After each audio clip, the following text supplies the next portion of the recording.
Olá, boa noite. Chuvas provocam transtornos e mortes no Rio de Janeiro e no litoral de São Paulo. Presidente Lula diz que acordo do Mercosul com a Coreia do Sul pode sair ainda este ano.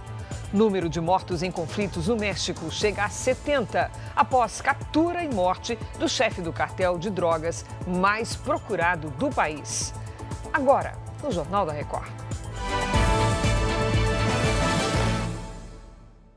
Oferecimento Bradesco. Ajuste seus limites do Pix para um carnaval seguro.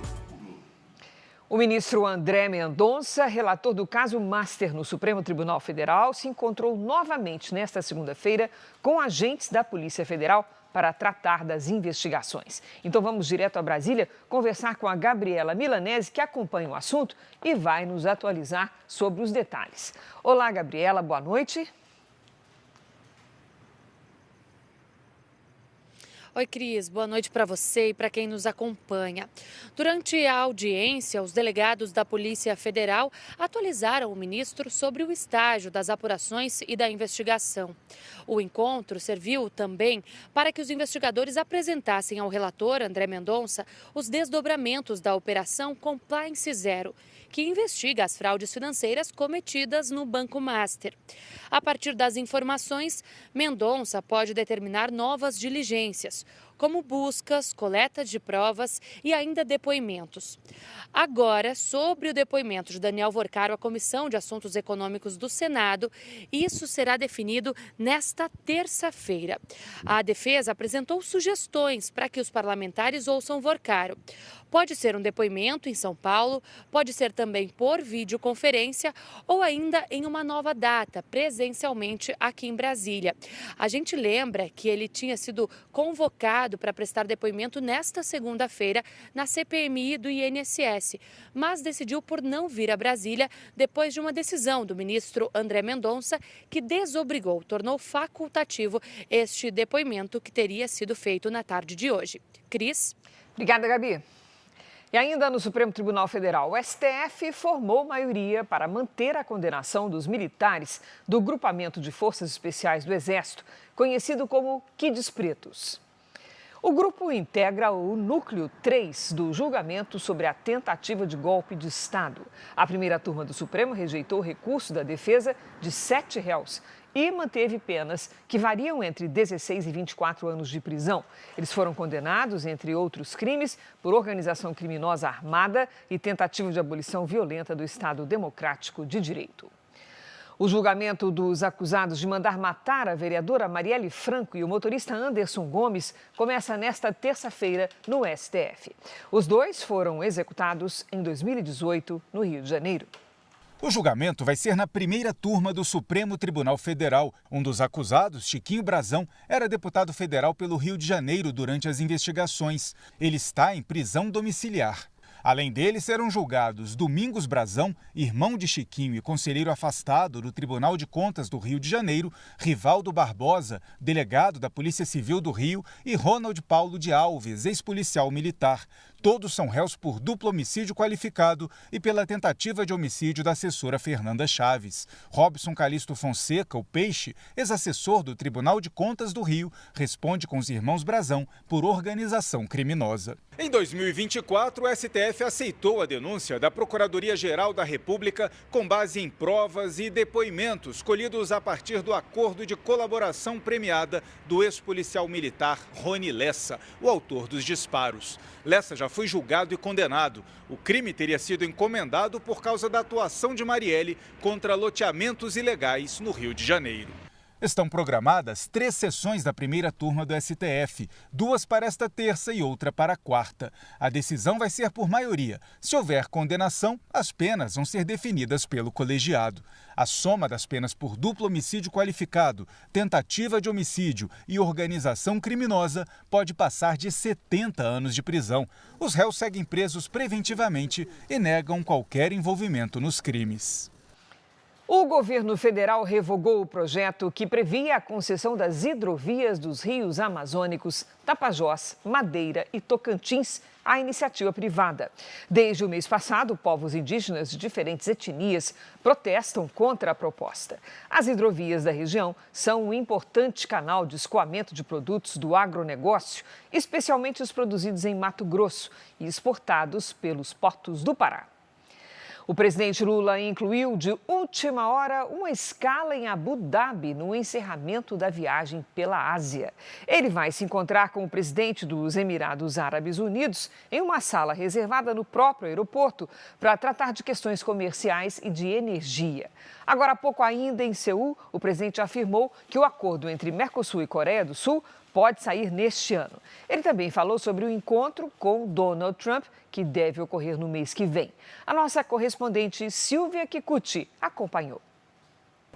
O presidente Lula disse que a reunião que terá com o presidente americano Donald Trump ainda não está marcada e que acredita que ela deve acontecer no dia 16 de março ou em data próxima. Lula disse que precisa conversar sobre multilateralismo e também sobre democracia com o republicano e confirmou que se Trump quiser conversar sobre combate ao crime organizado e ao tráfico de armas, o Brasil será parceiro dos Estados Unidos. Sobre a viagem aqui para a Ásia, o presidente Lula disse que muita coisa deve mudar com o avanço nas relações políticas e principalmente comerciais e que pretende destravar o acordo entre a Coreia do Sul e o Mercosul. Olha, esse acordo estava parado desde 2021. Eu fiz lembrar ele que era muito importante, nesse instante que se discuta a volta do unilateralismo, a gente voltar a discutir esse acordo. Ele se mostrou muito interessado, nós vamos montar as comissões para começar a debater, e eu acho que se tudo der certo, a gente pode concluir esses acordos tudo esse ano.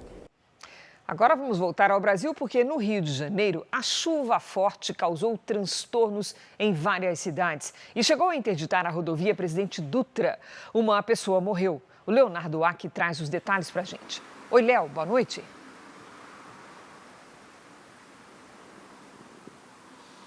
Oi, Cris, boa noite para você, boa noite a todos. A vítima era uma idosa de 85 anos com dificuldade de locomoção e moradora de São João de Meriti, na Baixada Fluminense. Segundo informações da prefeitura, o muro da casa dela cedeu durante o temporal.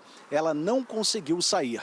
O município entrou no estágio 5 de alerta máximo, o nível mais alto. Sirenes foram acionadas em vários bairros. Outras cidades da Baixada Fluminense também foram atingidas. Na capital, foram diversos pontos de alagamentos, principalmente nas zonas norte e oeste. A chuva forte também causou o fechamento de trechos da rodovia Presidente Dutra, no sentido São Paulo, por cerca de 1 hora. A pista já foi liberada. Agora, a previsão para as próximas horas é de céu nublado, com pancadas de chuva isoladas. Cris. Obrigada, Léo. E aqui em São Paulo não está muito diferente, não. A chuva deixa o estado em alerta. Agora à noite, a Defesa Civil confirmou mais 2 mortes. Quem traz as informações para a gente é o Felipe Batista, ao vivo. Felipe, boa noite. A preocupação ainda é maior no litoral, não é mesmo? Exatamente, Cris. Boa noite a você, a todos. Olha, a Defesa Civil emitiu um alerta para toda a costa leste do estado com volume muito alto de chuva, pelo menos até quinta-feira. Atenção principalmente para o Vale do Ribeira, Baixada Santista, Litoral Sul e Litoral Norte. Olha, depois das chuvas aí do fim de semana, 3 abrigos humanitários foram montados em Peruíbe e vão receber aí mais de 230 pessoas desabrigadas. Só para se ter uma ideia, nos últimos 3 dias, choveu na região mais do que o dobro do volume esperado para o mês inteiro de fevereiro. Com o alerta vermelho ligado, o governo do estado montou um gabinete de crise para monitorar essa situação mais de perto. Olha, ainda tem previsão de chuvas fortes aí nos próximos dias nas regiões de Campinas e Sorocaba, no interior paulista, e também na Serra da Mantiqueira e em toda a Grande São Paulo. As chuvas já deixaram 19 mortos de dezembro até agora, Cris. É muita coisa, né? É muito triste, Felipe. Obrigada pela participação. O prefeito de São Paulo, Ricardo Nunes, rebateu a declaração do presidente global da Enel, que atribuiu os apagões à arborização urbana. Vamos ouvir. Minha opinião é que nem Jesus Cristo consegue salvar essa empresa. Dá um nível de responsabilidade e a capacidade de mentir, que é um desrespeito à população de São Paulo, ele falar uma coisa dessa. Só para você ter uma ideia, mais de 80% das regiões que ficaram sem energia não tem qualquer correlação com queda de árvores.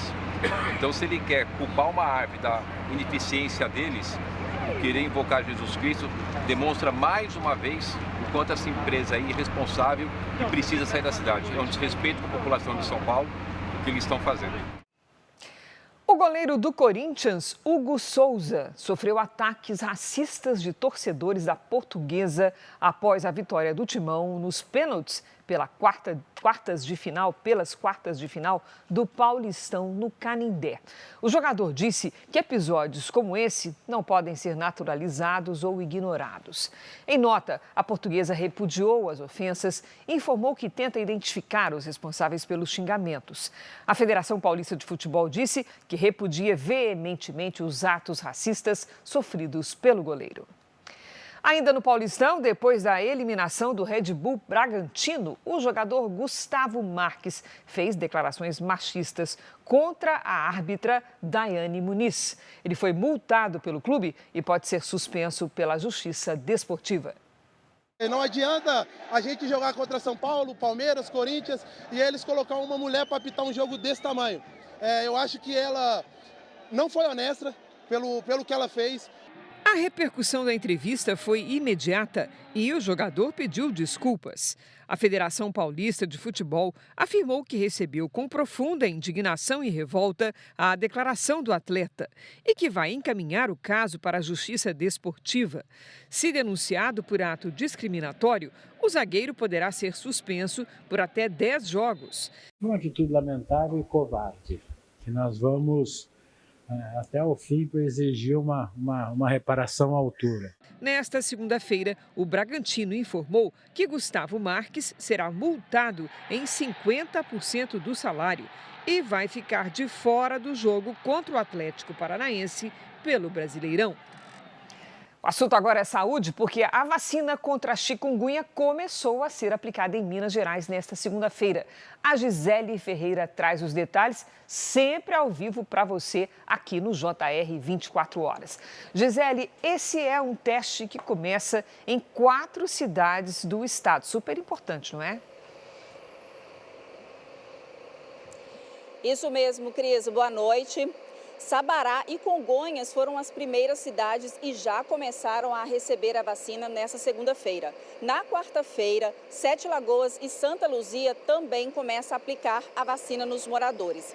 A vacinação faz parte de um projeto piloto que vai avaliar a efetividade e a segurança do imunizante em uso real e pode subsidiar futuras decisões sobre a ampliação da oferta no Sistema Único de Saúde. O imunizante é aplicado em dose única. Nos estudos clínicos, quase 99% dos 4.000 voluntários produziram anticorpos. A escolha das cidades considerou critérios técnicos e a capacidade de monitoramento local. Segundo o governo do estado, Minas Gerais foi escolhida entre os 27 estados do país pela capacidade de acompanhar os casos e realizar a testagem. Cris? Gisele Ferreira, ao vivo, direto de Belo Horizonte. Obrigada, Gisele. Um fenômeno chamado ciclone-bomba atingiu o nordeste dos Estados Unidos e provocou nevascas. Estradas foram bloqueadas, escolas fechadas e milhares de voos cancelados. No total, 27 estados estão em alerta para nevascas e tempestades de neve. Mais de 500 mil de casas e comércios ficaram sem energia elétrica. Em Massachusetts, mais de 3.000 caminhões e tratores trabalham para remover a neve das estradas. Na cidade de Nova York, houve restrição à circulação de veículos não essenciais. Na Filadélfia, essa é a primeira vez em 10 anos que a cidade registra mais de 30 centímetros de neve acumulada. No aeroporto, funcionários removeram neve e gelo das pistas. Em toda a região nordeste dos Estados Unidos, mais de 10.000 voos foram cancelados desde domingo. E a tendência é de que o número aumente.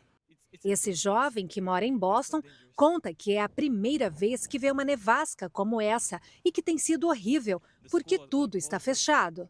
Everything closed. Moradores removem a neve da frente das casas para evitar um acúmulo cada vez maior.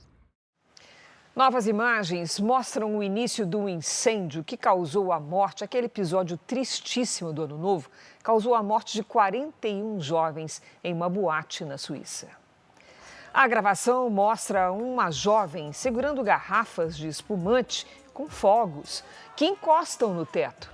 Foi durante a festa de Ano Novo. O fogo se espalha rapidamente no local, numa conhecida estação de esqui. 4 pessoas estão sob investigação criminal. Ao menos 70 pessoas morreram no México numa onda de violência provocada pela morte do chefe do cartel de drogas mais procurado do país. Mais 2.000 soldados foram enviados para a região de Jalisco. Veículos carbonizados, escolas fechadas, ruas desertas e mais de 2.500 militares prontos para agir. O cenário de guerra é consequência de um domingo de terror no país. Segundo autoridades, integrantes de facções reagiram a uma operação que terminou com a morte do chefe do cartel de Jalisco, um dos maiores do México. Passageiros do aeroporto de Guadalajara, no estado onde o narcotraficante morreu, entraram em pânico ao ver colunas de fumaça no entorno. Um dos homens mais procurados do México e dos Estados Unidos, El Mencho, foi localizado em Tapalpa, em uma cabana afastada da cidade. Ele foi baleado e morreu enquanto era transportado de avião para a capital mexicana. Nemésio Oseguera Cervantes, ou El Mencho, nasceu no México, mas se mudou para os Estados Unidos em 1994. Depois de cumprir 3 anos de prisão por tráfico de drogas, ele voltou para a terra natal e chegou a ingressar na polícia mexicana, mas ao lado do cunhado alavancou as operações do cartel de Jalisco. A principal operação contra o tráfico de drogas, desde a prisão de El Chapo, foi coordenada pelo Exército, com o apoio do Serviço de Inteligência dos Estados Unidos. O ministro da Defesa do México se emocionou ao homenagear os 25 soldados que morreram na ação. A presidente mexicana, Claudia Sheinbaum, classificou o trabalho como um sucesso e disse que o mais importante é garantir a paz, a segurança e a normalidade à população, o que, segundo ela, já está acontecendo. E olha só que situação, em meio a essa onda de violência que a gente acabou de mostrar no México, mais de 1.000 pessoas estão se protegendo, sabe onde? No zoológico de Guadalajara. Segundo autoridades, 1.080 pessoas, entre adultos e crianças, passaram a noite dentro de ônibus, vans e carros no estacionamento do zoológico. Os turistas estão recebendo o apoio do governo. Agora eles aguardam instruções das autoridades para poderem retornar às suas cidades, pois ainda há bloqueio nas rodovias. O presidente russo Vladimir Putin disse que armas nucleares são prioridade do país. A guerra da Ucrânia completa 4 anos nesta terça-feira, sob fortes ataques russos. Os bombardeios atingiram áreas civis, escolas e infraestrutura da rede elétrica, deixando mortos e feridos. Sem luz, parte da população não tem aquecimento num dos invernos mais rigorosos dos últimos anos. As negociações de paz avançam de forma lenta. Rússia, Ucrânia e Estados Unidos devem voltar a se reunir ainda esta semana. Mas o presidente ucraniano Volodymyr Zelensky acusou o presidente russo de estar mais interessado na guerra do que na diplomacia. Zelensky disse que Putin já começou a Terceira Guerra Mundial e que a questão agora é como pará-lo. Hoje, Putin disse que a prioridade é o desenvolvimento de armas nucleares. A Hungria vetou o 20º pacote de sanções contra o setor bancário e energético da Rússia. O presidente do país, Viktor Orbán, é aliado de Vladimir Putin. E mais um conflito preocupa o mundo inteiro. Assessores do presidente Donald Trump afirmam que ele considera um amplo ataque americano contra o Irã se as negociações em torno do programa nuclear fracassarem. Uma nova rodada de conversas está prevista para esta semana. O maior porta-aviões do mundo foi visto hoje na região da ilha de Creta, na Grécia. O USS Gerald Ford está próximo do destino, a costa de Israel. O navio, com seus milhares de militares, caças e mísseis, pode ser utilizado em um eventual conflito com o Irã. O primeiro-ministro israelense Benjamin Netanyahu disse hoje que o regime islâmico iraniano vai cometer o erro mais grave de sua história se atacar Israel. Segundo assessores da Casa Branca, o governo americano está propenso a autorizar um ataque para pressionar o Irã nas negociações sobre o programa nuclear. Mas se a diplomacia fracassar, Trump não descarta iniciar uma campanha militar mais ampla para derrubar o regime. O chanceler do Irã, Abbas Araghchi, declarou que há uma boa chance de uma solução diplomática.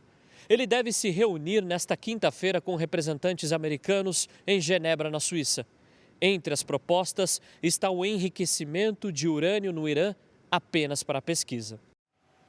O presidente Donald Trump ameaçou os países que tentarem se beneficiar da queda do tarifaço. Ele voltou a criticar a decisão da Suprema Corte americana. O presidente dos Estados Unidos fez uma série de declarações hoje em uma rede social e chamou a decisão da Justiça americana de estúpida e mal elaborada. Apesar de invalidar as tarifas baseadas na Lei de Emergência Internacional, Trump disse que a decisão confirma a possibilidade de impor tarifas sob outras leis e que, segundo ele, podem ser aplicadas de uma forma muito mais poderosa e desagradável com segurança jurídica do que as utilizadas inicialmente. Em outra publicação, o presidente americano alertou: qualquer país que queira fazer joguinhos com a ridícula decisão da Suprema Corte, especialmente aqueles que têm roubado os Estados Unidos por anos e até décadas, será recebido com uma tarifa muito mais alta e pior do que aquela que eles concordaram recentemente. As declarações acontecem depois de Trump ter anunciado um aumento de 10% para 15% na nova taxa global sobre produtos importados pelos Estados Unidos. As novas tarifas valem a partir de amanhã, com prazo de validade de 5 meses. As taxas só poderão ser prorrogadas se forem aprovadas pelo Congresso americano. Trump também fez uma homenagem hoje na Casa Branca aos mortos por imigrantes ilegais. Ele convidou parentes das vítimas, incluindo a mãe de Laken Riley, morta em 2024 por um imigrante venezuelano. O caso virou um símbolo da luta contra a imigração ilegal durante a campanha eleitoral republicana. Uma notícia que acaba de chegar: o ex-embaixador britânico nos Estados Unidos deixou a prisão agora à noite depois de pagar fiança. Peter Mandelson, de 72 anos, já está em casa. Ele foi preso na segunda-feira, suspeito de conduta indevida em cargo público. O ex-embaixador teria recebido dinheiro de Jeffrey Epstein e divulgado documentos sigilosos do governo britânico. As informações foram encontradas em e-mails divulgados pelo governo americano. O encontro em São Paulo reúne executivos do setor de viagens corporativas para discutir as tendências que devem orientar o mercado nos próximos anos. Os debates envolvem temas como tecnologia, gestão, negociação e sustentabilidade. A programação é realizada na zona sul da capital até esta terça-feira. São mais de 30 palestras sobre eventos e viagens corporativas. Executivos e lideranças discutem os principais desafios e transformações do setor, assim como o papel da tecnologia e a evolução dos modelos de negócio. Temas que impactam a forma como empresas planejam e tomam decisões. Turismo corporativo e viagens corporativas no Brasil, ele gera 148 bilhões de reais em movimentação econômica, que foram os dados apontados no último ano de 2025 pelo levantamento de viagens corporativas, que é colaborado pela LAGEV juntamente com a FEComércio São Paulo. A integração entre os setores hoteleiro e de eventos corporativos é estratégica. Porque quem vai fazer o evento não vai apenas olhar o tamanho do espaço, né? Que é óbvio, o tamanho do espaço é para caber o que pretende fazer. Mas o espaço do evento, as qualificações que ela tem, as qualidades de atendimento de serviços, os equipamentos, os parceiros, os fornecedores. A experiência do cliente ganha destaque. Mesmo em viagens a trabalho, a busca é por estadias que ofereçam conforto, contato com a natureza e experiências personalizadas. Ter um coffee break especial no meio de uma floresta, no meio de uma mata. Então é realmente trazer o diferencial para o cliente que é acostumado a estar no meio do concreto, a gente levar realmente a natureza para ele. Isso também incrementa a economia local através dos recursos que vai para a prefeitura. Ou seja, o turismo de negócios é um grande alavancador da economia e a gente estimula muito que essas coisas aconteçam, ainda mais em destinos que estão preparados para receber. Este foi o Jornal da Record. Você fica agora com o programa Entre Linhas. Boa noite, boa terça-feira para você.